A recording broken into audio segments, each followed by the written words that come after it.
Hello and welcome to study IQ. मैं दिव्यांशी और आज मेरे साथ इस इंटरव्यू सेशन में जुड़ी हैं महक गोयल जी, जिन्होंने आरआरबी पीओ 2021 एग्जामिनेशन क्लियर किया है। स्वागत करती हूँ महक आपका स्टडी आईक्यू पर और आपको ढेर सारी बधाई। Thank you ma'am, thank you very much. महक, आप बैंकिंग एग्जामिनेशन के लिए एस्पायर करती थी और आरआरबी पीओ आपका क्लियर हो चुका है। How do you feel now? Ma'am feeling तो बहुत अच्छी है, एग्जाम्स का क्लियर होना और फिर उसके बाद अभी जैसे सबसे रिस्पेक्ट मिल रही है, जो रिकॉग्निशन मिल रही है, तो फीलिंग बहुत अच्छी है। महक, मैं चाहती हूँ थोड़ा सा अपने बारे में आप सभी को बताएं। मैम मेरा नाम महक है और मैंने अभी बीकॉम एमकॉम दोनों ही, मतलब मेरी पीजी भी हो चुकी है अभी, और इसी बार मैंने RRB PO, RRB clerk, SBI clerk सब कुछ ही, मतलब 3 एग्जाम दिए हैं, तीनों ही क्लियर हो गए हैं और फीलिंग बहुत अच्छी है। और एज यूजुअल जैसे हर बैंकिंग एक्सपीरियंट को रहता है कि एग्जाम क्लियर होने के बाद अभी थोड़ी मस्ती चाहिए और वो सब चाहिए, और अभी वही सब चल रहा है, मस्ती चल रही है। और मेन ये है कि अब ये हो गया है कि अब हमारे पास एक फोकस है कि जो हम फोकस कर रहे थे वो क्लियर हो चुका है। एक एग्जाम क्लियर होना वो बहुत अच्छी बात है। महक, आपने जैसे बताया कि आप बैंकिंग एग्जामिनेशन के लिए एस्पायर करती थी 2020 में, जहां एक भी एग्जामिनेशन नहीं निकल रहा था, 2021 में सभी जी एग्जामिनेशन निकला। तो ये जो उतार चढ़ाव से भरी कहानी, जो जर्नी आपकी रही है, क्या आप हमारे साथ शेयर कर सके? जी मैम। मैम एक्चुअली अगर हम 2020 में मेरा देखें तो मतलब प्री दिए, सब दिए, एक सिर्फ प्री, एक ही आईबीपीएस पीओ मेंस हुआ था और बाकी सबके तो प्री भी नहीं निकले थे। तो उस टाइम ऐसा लगा था कि शायद कुछ नहीं है, लेकिन फिर ये सोचा कि अभी इतनी मेहनत करने के बाद छोड़ दें तो वो अच्छा नहीं है। थोड़ी सी और मेहनत करके खुद को पुशअप किया और फिर आज आप देख ही रहे हैं, आज मैं आपके सामने बैठी हूँ। और महक, हमें बहुत खुशी है कि आप हमारे साथ हैं और आप अपनी जर्नी शेयर कर रही हैं। सबकी जर्नी, सबकी स्टोरी जो रहती है शिखर तक पहुंचने की, वो बहुत अलग रहती है। महक, आपकी भी बहुत अलग है, क्योंकि जहां एक भी एग्जामिनेशन नहीं निकल रहा था, इस बार तीन तीन एग्जामिनेशन निकल गया है। इस उतार चढ़ाव से भरी कहानी, क्या बदलाव आपने अपने अंदर लाई जो इस बार तीनों ही एग्जामिनेशन क्लियर हो गया? मैम पहले ऐसा होता था कि मैं सिर्फ प्रैक्टिस पे ज्यादा ध्यान देती थी, मतलब मॉक कम देती थी और प्रैक्टिस ऐसा रहता था कि प्रैक्टिस करो बस, मॉक कम दो, मॉक पेपर के टाइम पे दे देंगे। लेकिन इस बार मैंने ऐसा किया कि प्रैक्टिस थोड़ी कम रखी लेकिन मॉक बहुत ज्यादा रख दिए। कि प्रीलिम्स के तो मॉक जैसे पेपर आने से एक हफ्ता पहले तो दिन के 5 भी लगाए हैं, 6 भी लगाए हैं, और मेंस का मॉक तो हर 2 दिन में एक देना ही देना है। और गर्मी होती थी, गर्मी में तो सुबह उठ के 5 बजे उठ के ही सबसे पहले मॉक देना होता था और कुछ करना ही नहीं होता था। तो मॉक पे बहुत ज्यादा मैंने फोकस किया, फिर सीए पे फोकस किया, मॉक पे फोकस किया। मॉक और करंट अफेयर्स पे आपने इस बार ज्यादा फोकस किया, जो जी पिछली बार कई बार आप लैग कर जाते थे। मैं जो भी लोग बैंकिंग की तरफ आना चाहते हैं, उनको कैसे अपना पहला स्टेप लेना चाहिए, कैसे अपनी स्ट्रैटेजी को चॉक आउट करना चाहिए? पहले सबसे पहली बात तो मतलब हर कोई क्या करता है कि प्री मेंस अलग ही रखता है, लेकिन मैंने भी 2020 में वही रखा कि प्री मेंस थोड़ा मतलब मिक्सअप था, लेकिन बहुत ज्यादा भी मिक्स नहीं था कि प्री के साथ साथ मेंस कर लो। लेकिन इस बार क्या किया, जब दोबारा से नई स्टार्ट दिया तो मेंस को पहले रखा, प्री को थोड़ा बाद में रखा, क्योंकि मेंस अगर प्रिपेयर हो जाएगा तो प्री अल्टीमेटली अपने आप प्रिपेयर हो जाएगा। तो इसलिए सबसे पहली बात यही रहती है कि आप मेंस को साथ साथ रखो, मेंस को मत छोड़ो कि हम बाद में कर लेंगे। और सीए तो ऐसा लग था कि पहले मुझे बिल्कुल भी करना पसंद नहीं था, लेकिन फिर दिन का एक एक वीडियो सुना, दो दो सुने, और फिर आदत पड़ गई कि अब सीए भी रोज का करना ही है, एक साथ नहीं होता। तो साथ साथ सीए भी करो अपना, मतलब ऐसे मत छोड़ो कि हम सीए बाद में कर लेंगे, अगर 15 दिन है तो उनमें हो जाएगा, बिल्कुल भी नहीं होता है, स्टार्टिंग से ही करना पड़ता है सीए तो। जैसे आपने बताया, बहुत सारे बैंकिंग एस्पिरेंट है, ये गलती कर देते हैं कि पहले वो प्री का पढ़ते हैं फिर मेंस का। बट जो एडवाइजेबल रहता है कि प्री और मेंस को साथ में लेकर चलना चाहिए। ये जो इंटीग्रेटेड प्रेपरेशन है, साथ में लेकर चलना है, अगर आप इस पे थोड़ी सी और प्रकाश डाल सके। जी मैम, प्रीलिम्स में जैसे हम तैयारी करने लगते हैं तो 1 डेढ़ महीने में हमें ऐसा हो जाता है कि हमारे कंसेप्ट क्लियर हो जाते हैं, उसके बाद हमें पता चलने लग जाता है कि कैसे हम क्या कर सकते हैं। लेकिन मेंस का क्या रहता है कि आप प्रीलिम्स के फिर भी मॉक दे के थोड़ा बहुत तो समझ जाएंगे कि ऐसा आप कर सकते हैं, लेकिन मेंस में तो आप जितनी बार नया मेंस का मॉक खोलोगे आपको नया ही कंसेप्ट कुछ सीखने को मिलेगा। तो मेरा ये रहता था कि मेंस का मॉक दो, मेंस का मॉक देने के बाद अगर आपको 1 दिन लग रहा है, 2 दिन लग रहा है, उसको समझो अच्छे से, जो नहीं हो रहा क्वेश्चन छोड़ दो, क्योंकि जो सबसे नहीं हो रहा वो आपसे भी नहीं होगा, ठीक है आप लगाओगे टाइम, लेकिन वो टाइम वेस्ट ही रहेगा, तो मैं वो क्वेश्चन ही छोड़ देती थी कि अगर 100% बच्चा वो क्वेश्चन छोड़ा है तो मतलब मुझसे भी नहीं होगा। इससे अच्छा कि आप कोई और कंसेप्ट प्रैक्टिस कर लो अपना, और कुछ मॉक में ढूंढो कि आप और क्या कर सकते थे या टाइम कहाँ पे और दे सकते थे, वो सब हो जाता है। बहुत मतलब मॉक दो तो मॉक में ये रहता है आपको कि आपको नए नए क्वेश्चन ढूंढने हैं, ना कि आप पुराने ही कौन से कर रहे हो, हर बार सिर्फ पुराना एक ही क्वेश्चन कर रहे हो और हमेशा उसी टॉपिक को उठा के कर रहे हो। कुछ नया ढूंढो हर बार मॉक के क्वेश्चंस में, और उसी को साथ साथ लेके चलो। प्रीलिम्स के लिए आप ऐसा कर सकते हैं कि डेली का एक मॉक दे दो प्रीलिम्स का, तो वो मोर देन एनफ है और उसकी जरूरत नहीं है। लेकिन मेंस को साथ में लेके चलो। और सीए ज्यादा नहीं, अभी स्टार्टिंग में मेन प्री के पेपर से पहले तो सिर्फ दिन का 1 घंटा दो या आधा घंटा भी एनफ है।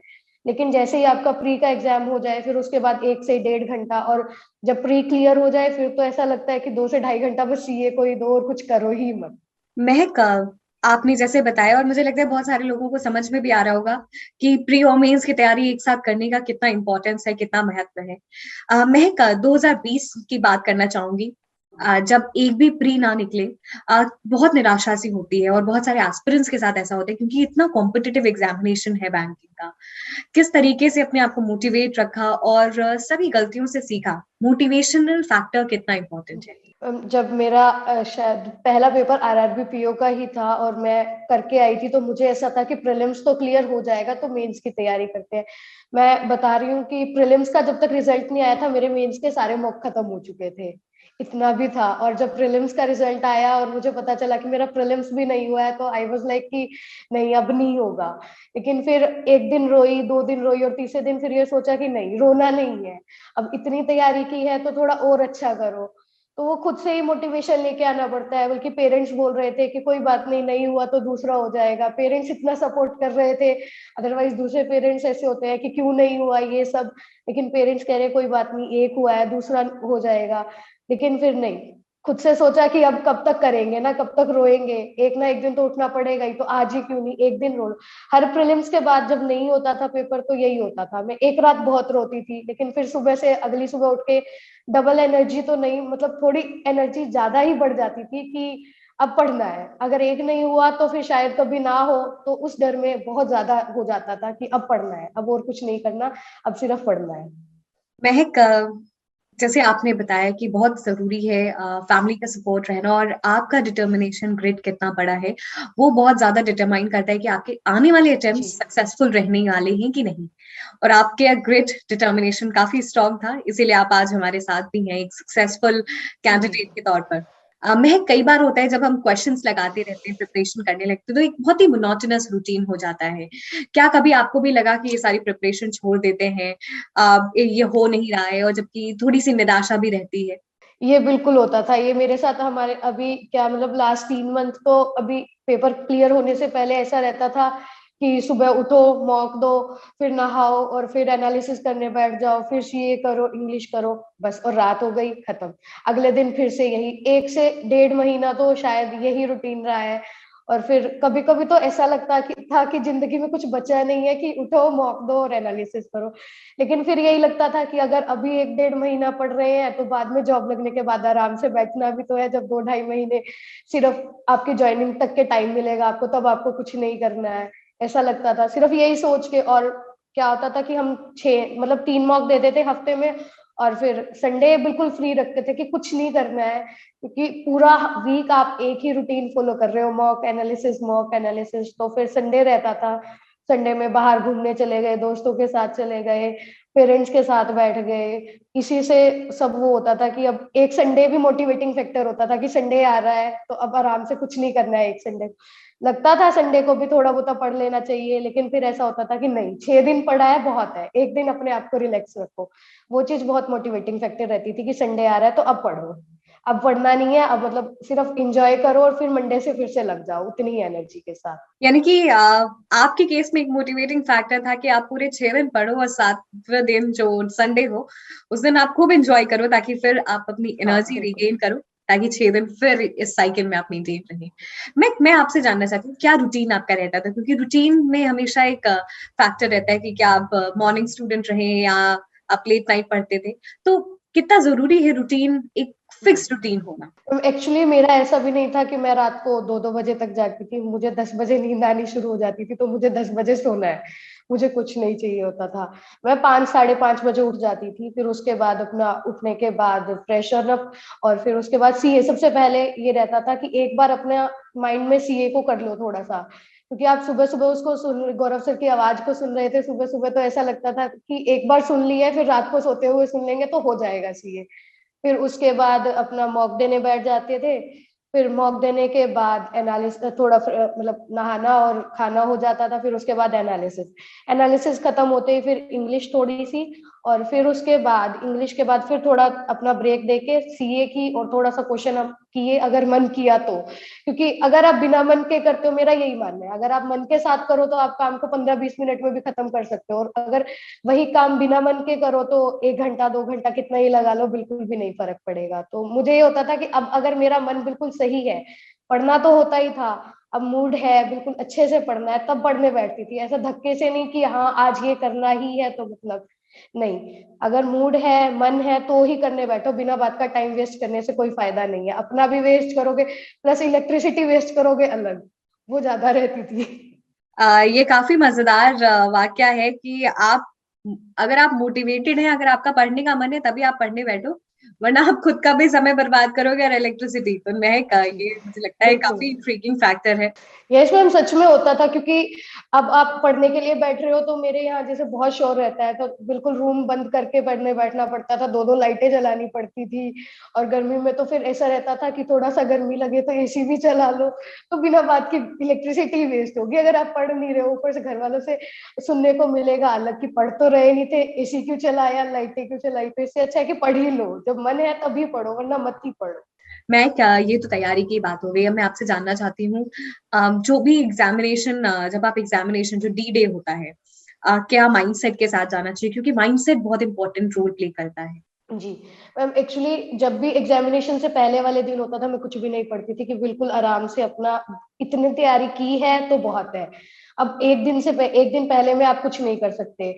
और एग्जामिनेशन डे वाले दिन मैं बिल्कुल आराम से चिल होके जाती थी। कभी मैंने, बच्चे वो एनालिसिस सुनते हैं, कभी नहीं सुना कि पेपर कैसा आया कैसा नहीं आया। आई वाज लाइक कि जो आना होगा हो जाएगा, अब नहीं देखना है कि किसने कितना अटेम्प्ट किया है किसने नहीं किया, जो होना होगा हो जाएगा, उससे ज्यादा कुछ नहीं। मतलब मैंने मैम अपने सेंटर पे बच्चों को बाहर पे पढ़ते हुए भी देखा है, और मैं ऐसी थी कि यार मैंने तो 2-3 दिन पहले से ही पढ़ना छोड़ दिया, ये अभी भी पढ़ रहे हैं, ये क्यों पढ़ रहे हैं। कुछ नहीं होता, आप इतने टाइम से जो कर रहे हो वही होगा। एक दिन पहले से पढ़ा हुआ और सेम डे पढ़ा हुआ तो कतई ऐसा लगता है कि बिल्कुल भी नहीं आएगा। तो छोड़ो ही मत, सिर्फ चिल होके जाओ कि जो होगा देखा जाएगा, मैंने प्रिपेयर किया है बस इतना। जब आप एग्जामिनेशन देने जा रहे हैं तो आपको इतना कॉन्फिडेंस होना चाहिए कि आपने जो पढ़ाई की है वो प्रॉपर पढ़ाई की है, और इतना जी कॉन्फिडेंस आपको होना ही चाहिए। मैं एग्जामिनेशन के बारे में बात कर लिया, मैं मॉक टेस्ट पे बात करना चाहूंगी। मॉक टेस्ट एक बहुत जी इंपॉर्टेंट हिस्सा है जिसपे आपने खास ध्यान दिया, और पिछली बार से इस अटेम्प्ट में खास ख्याल रखा। मॉक टेस्ट को कब जी से अटेम्प्ट करना चाहिए और कितना मॉक टेस्ट अटेम्प्ट करना चाहिए? मैम, मॉक टेस्ट तो पहले दिन से ही, मतलब आपको जिस दिन आपने सोचा कि अब मेरे कंसेप्ट क्लियर हो गए हैं सब, कि मैंने अपने जितने मैथ्स के, रीजनिंग के तो आप एक बार कर लेते हो, फिर उसके बाद आपको प्रैक्टिस ही करनी रहती है। मैथ्स के आपके सारे कंसेप्ट क्लियर हो गए, इंग्लिश आप समझने लग गए कि इस तरह की आएगी, तो उसी दिन से मतलब कोई लेट ही ना करे कि बस उसी दिन से मॉक टेस्ट देना शुरू कर दे। पहले नहीं, मतलब पहले ऐसा रहता है कि प्रीलिम्स के दो, लेकिन मेरा ये है कि प्रीलिम्स के भी दो, लेकिन हफ्ते में स्टार्टिंग में एक ही दे दो मेंस का मॉक, लेकिन दो जरूर, क्योंकि मेंस के मॉक से ही आपको पता चलता है कि आप कहाँ स्टैंड कर रहे हैं, चाहे आप उसमें एक क्वेश्चन भी ना अटेम्प्ट करो। मैम एक्चुअली कभी कभी तो मेरे साथ भी ऐसा होता था कि मैं मॉक दे रही हूँ और मैथ्स का सिंगल एक क्वेश्चन अटेम्प्ट करने के लिए मैं 40 मिनट ऐसे स्क्रॉल कर रही होती थी कि कहाँ पे एक क्वेश्चन भी अटेम्प्ट करूँ। लेकिन फिर धीरे धीरे जैसे आप मॉक देने लग जाते हो ना, तो आपको भी समझ आने लगता है कि मॉक वाले का माइंडसेट कहाँ पे है। तो आप समझने लगते हो कि आप कहाँ से अटेम्प्ट कर सकते हो क्वेश्चन। आप शुरू में एक करोगे, दो करोगे, लेकिन करने लग जाते हो। प्रीलिम्स का स्टार्टिंग में एक मॉक दें, और मेंस का हफ्ते में एक मॉक रख ले। लेकिन जैसे जब बोलते हैं ना कि अभी नोटिफिकेशन आउट हो गया है, नोटिफिकेशन आउट होते ही मेंस के मॉक दो कर ले और प्रीलिम्स के दिन के दो कर ले, बस मेंस के हफ्ते में दो और प्रीलिम्स के दिन के दो, उससे बहुत फर्क पड़ता है। मॉक तो बहुत एसेंशियल थिंग है। मैं किस तरीके से स्टडी आईक्यू आपकी जर्नी में साथ रहा? मैम एक्चुअली मैंने स्टडी आईक्यू 2021 में ही लिया, मतलब जब 2020 में सब खत्म हो गया कि अब नहीं कुछ हुआ, तो फिर मुझे लगा कि अब सीए का सोर्स चेंज करना चाहिए। फिर मैंने 2021 में स्टडी आईक्यू परचेज किया। स्टार्टिंग में ऐसा लगता था कि नहीं यार नहीं हो रहा ऐसे, बिना वीडियो देख के, सिर्फ खाली वीडियो देख के कैसे होगा, कुछ तो नोट्स चाहिए। लेकिन फिर धीरे धीरे जैसे बोलते हैं ना कि आदत पड़ने लग जाती है, फिर सर की आदत पड़ने लग गई, आवाज की आदत पड़ने लग गई कि अब तो ये आवाज सुननी है, इसके बिना दिन नहीं पूरा हो रहा है। तो सुबह एक बार एक वीडियो सुन लिया और फिर उसी को 2x पे लगा के मैं रात में सुन लेती थी कि अब थोड़ा आराम से सुन लूं। मतलब पहले बहुत आराम से सुना और फिर तेज में सुन लिया कि 2 बारी में सुन लिया, और फिर तीसरे दिन उसकी क्विज अटेम्प्ट कर ली, तो बहुत ज्यादा फर्क पड़ जाता था। और फिर क्या हुआ कि थोड़े दिन बाद तो मैंने नोट्स बनाने भी शुरू कर दिए, जो सर बोल रहे हैं मैंने लिखना शुरू कर दिया। फिर साथ साथ ये रहता था कि अभी सर ने ये बोला था तो शायद मैंने कॉपी पे भी ये नोट डाउन कहीं किया था, तो उसको सर्च करने में वो 2-3 बार पढ़ा जाता था और फिर वो याद हो जाता था। और एग्जाम्स में तो ऐसे लगता था जब सीए के क्वेश्चन अटेम्प्ट कर रहे हैं कि जैसे सर कान में आके बोल रहे हैं कि नहीं ये वाला ऑप्शन गलत है, ये वाला सही है। ऐसे कितनी बार लगता था, कोई क्वेश्चन को देखते थे कि मेरे को क्लिक हो रहा है कि ये सी है इसका आंसर, नहीं, लेकिन फिर आवाज आती थी कि नहीं नहीं सी नहीं है, डी ऑप्शन है, आपने डी पढ़ा हुआ है। तो ऐसा लगता था। स्टडी आईक्यू के सीए ने बहुत हेल्प की है मेरी। मतलब ऐसा बोलते हैं कि एक सोर्स पे नहीं रिलायबल रहना चाहिए, मैंने सिर्फ स्टडी आईक्यू पे ही रिलाई रही हूँ मैं कंप्लीटली सीए के लिए। मैम 2020 में जैसे मैंने आपको पहले भी बताया कि कोई मेरा एग्जाम नहीं निकला था, शायद कोई तो सोर्स गलत हो गया सीए का या किसी और चीज का। जैसे ही 2021 में फिर मैंने स्टडी आईक्यू अपनाया, तो सीए की वजह से भी निकला एग्जाम, और फिर थोड़ी प्रिपरेशन स्ट्रेटेजीज भी चेंज हुई। मतलब सीए मैं कह रही हूँ कि सीए की वजह से ही बहुत ज्यादा फर्क पड़ा है एग्जाम निकलने में, क्योंकि आप एक अच्छे सोर्स को फॉलो कर रहे हैं तो फिर उसके बाद तो फर्क पड़ेगा ही, और आप फर्क देख सकते हैं। महक, हमें बहुत खुशी है कि हम आपकी सक्सेस स्टोरी का हिस्सा बन सके, and definitely it's a very proud moment for us कि हम आपकी इस जर्नी में कंट्रीब्यूट कर सके। थैंक यू सो मच महक हमारे साथ जुड़ने के लिए। और फाइनली आप कुछ टिप्स देना चाहेंगे सभी एस्पिरेंट्स को? जी मैम, मैम टिप्स तो यही होता है कि सब किसी को अपनी अपनी वीकनेस पता रहता है, बस कोई उस वीकनेस को देखना नहीं चाहता। सेम मेरे साथ भी होता था कि मुझे वीकनेस पता है, लेकिन फिर मैं ये सोचती थी नहीं स्ट्रेंथ्स भी तो है, उनको थोड़ा और कर लेते हैं, स्ट्रेंथन कर लेते हैं, लेकिन नहीं, वीकनेस भी देखनी पड़ती है। उसको देखो, वीकनेस को रिमूव करो और मॉक्स पे ध्यान दो। इंग्लिश भी, इंग्लिश और सीए, रीजनिंग और मैथ्स हर कोई सेम करता है, लेकिन इंग्लिश और सीए 2 सब्जेक्ट ऐसे हैं जो आपको शायद पेपर भी क्लियर करा सकते हैं और पेपर से निकाल भी सकते हैं। तो इंग्लिश और सीए पे ज्यादा फोकस करें, और बाकी तो सबकी अपनी अपनी चॉइस है कि कौन कैसा पढ़ना चाहता है, लेकिन इंग्लिश और CA is a must thing.